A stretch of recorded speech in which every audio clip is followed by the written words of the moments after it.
Hi friends, welcome back to our channel. இந்த வீடியோவில் நம்ம பச்சைப்பயிறு கடையில் தான் எப்படி பண்ணுறது பார்க்க போகிறோம். இது சாதத்துக்கு, சப்பாத்திக்கு எல்லாத்துக்குமே நல்லாயிருக்கும். வாங்க போய் வீடியோக்குள்ளே பார்க்கலாம். ஒரு டம்ளர் பச்சைப்பயிறு எடுத்திருக்கேன். இந்த அளவுக்கு எடுத்தாலே உங்களுக்கு நிறைய வரும். அதனால் பார்த்து எவ்வளோ தேவையோ அது அளவுக்கு போட்டுக்கோங்க. இதை நல்லா வறுத்துக்கணும், அப்போ தான் வாசனையாக இருக்கும்.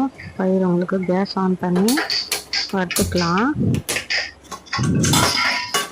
நம்ம வீடியோக்குள்ளே போகிறதுக்கு முன்னாடி நம்ம சேனலை சப்ஸ்கிரைப் பண்ணாமல் பார்த்துட்டு இருந்தீங்கன்னா சப்ஸ்கிரைப் பண்ணிக்கோங்க. கூடவே பெல் பட்டனையும் கிளிக் பண்ணிக்கோங்க. அப்போ தான் நம்ம வீடியோஸ்லாம் உங்களுக்கு நோட்டிஃபிகேஷன் வரும்.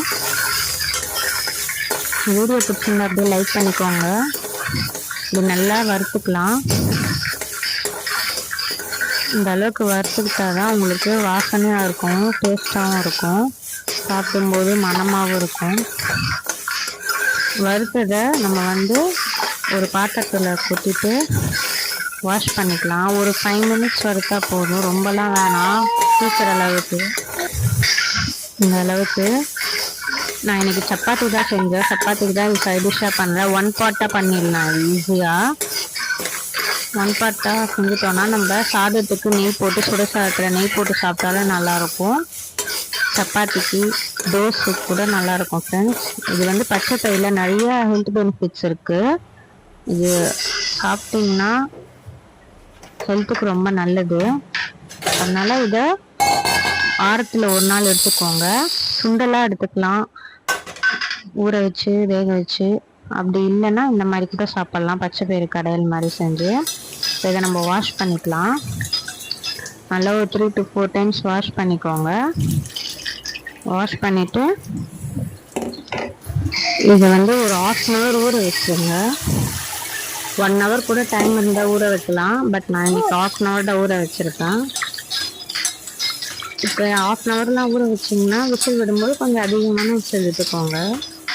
இந்த அளவுக்கு நல்லா அழுக்கு போகிற அளவுக்கு ஒரு 3 வாட்டி 4 வாட்டி வாஷ் பண்ணிக்கோங்க. தட்டு போட்டு மூடி வச்சிடலாம்.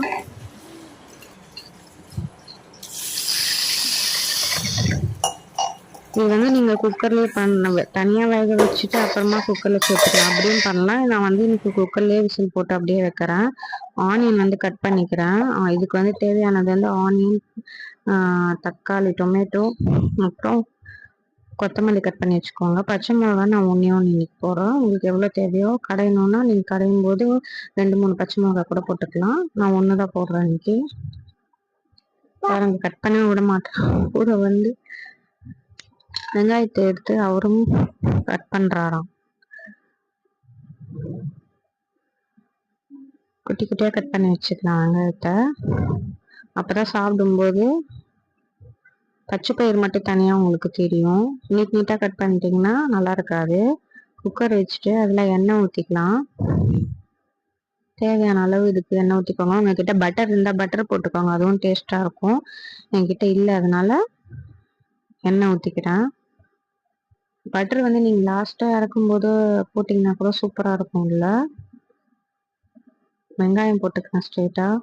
இந்த இடத்துல நீங்கள் பிரிஞ்சி இல்லை அதெல்லாம் வேணும்னா கூட போட்டுக்கலாம். நான் போடல இன்னைக்கு, நீங்கள் வேணும்னா போட்டுக்கலாம். வெங்காயம் நல்லா வதங்கணும். கொஞ்ச நேரம் நல்லா ஒரு பொன்னிறமாக வதங்கினதும் நம்ம இது போட்டுக்கலாம். இஞ்சி பூண்டு பேஸ்ட் 1 ஸ்பூன் போட்டுக்கலாம். சும்மா 1 ஸ்பூன் போட்டால் போதும். இஞ்சி பூண்டு பேஸ்ட்டு இதையும் கூட சேர்த்து நல்லா வதக்கிக்கோங்க. பச்சை வாசனை போகிற அளவுக்கு இஞ்சி பூண்டு பேஸ்ட்டை இந்த அளவுக்கு வதக்கிட்டு, தக்காளி, வெங்காயம் கொஞ்சம் நல்லா வதங்கினாலும் நம்ம கட் பண்ணி வச்சுருக்க தக்காளி போட்டுக்கலாம். இப்போ தக்காளி வெங்காயமே நல்லா வதங்கணும் ஃப்ரெண்ட்ஸ். குக்கர் சின்னதில் வச்சுட்டு குக்கர் மூடி போட்டு கவுத்து வச்சுருங்க. ஒரு 5 நிமிஷம் நல்லா அப்படியே சுருள இதுவாகணும், வதங்கணும்.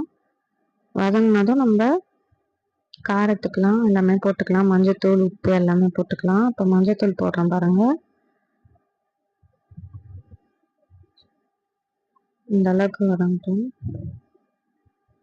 சின்ன வயசுலலாம் நம்மளுக்கு ஸ்கூல் லீவ் விட்டா எப்படா லீவ் விடுவாங்கன்னு இருப்போம்.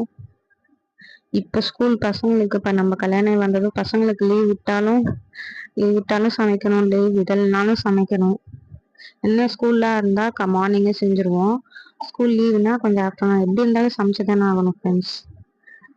யாருக்கெல்லாம் மார்னிங்ல சமைக்கிறது ஈஸியா இருக்கு, சில பேர்லாம் மத்தியானத்துல சமைக்கிற லீஸ்வரா இருந்து சமைக்கிறது தான் ஈஸியா இருக்குன்னு நினைப்பாங்க. யாருக்கு எப்படி ஈஸின்றத கமெண்ட் பாக்ஸ்ல கமெண்ட் பண்ணுங்க. எனக்கு வந்து மார்னிங் சமைச்சிட்டா கொஞ்சம் ஈஸியா இருக்கிற மாதிரி இருக்கும். அப்புறம் எனக்கு கை விடவே மாட்டான், ஏதாச்சும் தொந்தரவு பண்ணிட்டே இருப்பான். அவனை கூட்டுறது அது இது கரெக்டா இருக்கும். சில பேர் ஆஃப்டர்நூன்ல சூடா செஞ்சு சாப்பிடுவாங்க. அது ஒருத்தவங்களுக்கு ஒரு மாதிரி. ஆனா இப்போ இந்த வெயிலுக்கு சுத்தமா அடுப்பு கிட்ட நிக்க முடியல. காரத்துக்கு வந்து நான் ரெட் சில்லி பவுடர், சாம்பார் தூள், கரம் மசாலா கொஞ்சமா, அப்புறம் தனியா தூள் போட்டிருக்கேன். ஒரு பச்சை மிளகா போட்டிருக்கேன், அவ்வளோதான் உடச்சி. உங்களுக்கு வேணும்னா பச்சை மிளகா வந்து 2-3 கூட போட்டுக்கலாம். இப்போ பச்சை பயிறு கழுவி வச்சதா தேவையான அளவு தண்ணி ஊற்றிட்டு, தண்ணி கொதி வந்ததும் பச்சை பயிறு எடுத்து போட்டுடலாம். இதில் இது தேவையான அளவு உப்பு போட்டுக்கலாம்.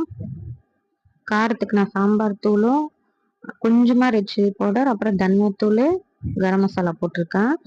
ரெட் சில்லி பவுடர் போடுறீங்கன்னா நீங்கள் அதுக்கேற்ற மாதிரி சாம்பார் தூள் போட்டுக்கோங்க. பார்த்து காரத்துக்கு ஏற்ற மாதிரி போட்டுக்கோங்க. உங்கள் வீட்டில் எப்படி காரம் சாப்பிடுவீங்களோ அதுக்கேற்ற மாதிரி போட்டுக்கோங்க.